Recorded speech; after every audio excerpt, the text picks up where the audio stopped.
اوچا وقتی که زنی من مرد مصلحت چی بود؟ باید من یک زنی به فرزند را میگرفتم که فرزندای من را مادری میکرد. اوچا این زنک از سحر تا بگاه از قفای سگره خودش را بوره فرزندای من را که نگاه میکنه. ها بچه‌مه و همین بروی خاطری همه بچه شو کده و این بابا کجا میبره بوداشه بچه؟ اوچا برای من چی فرق داره؟ خانه اکش میبره خانه اپش میبره همین سگره را همین خانه گم کنه نباشه همین اوچاش را خانه دفت میکنه.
شب‌های درازه شب خواب از تو می اوی صورتی ترا چگیرم در دست می اوی شب‌های درازه شب خواب از تو می اوی صورتی ترا چگیرم در دست می اوی من گپ میزنم با صورتی به جان تو اوی آچه جان با گردنکی دست می اوی من گپ میزنم با صورتی به جان تو اوی آچه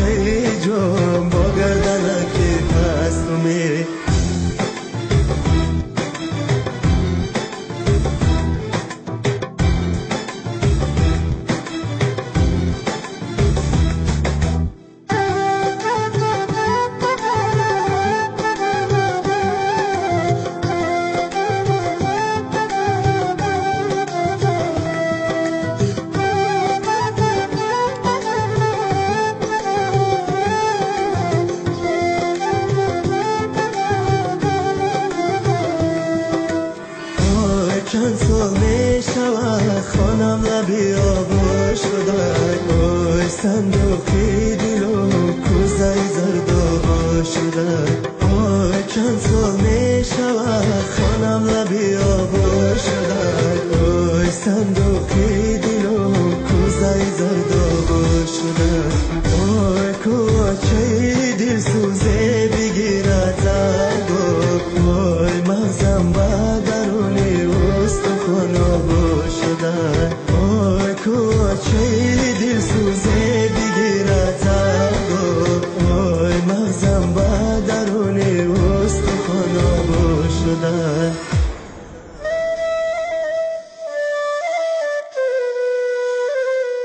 اوچه جان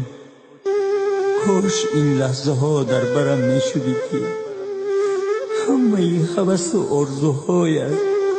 جامعه عمل می پوشی اوچه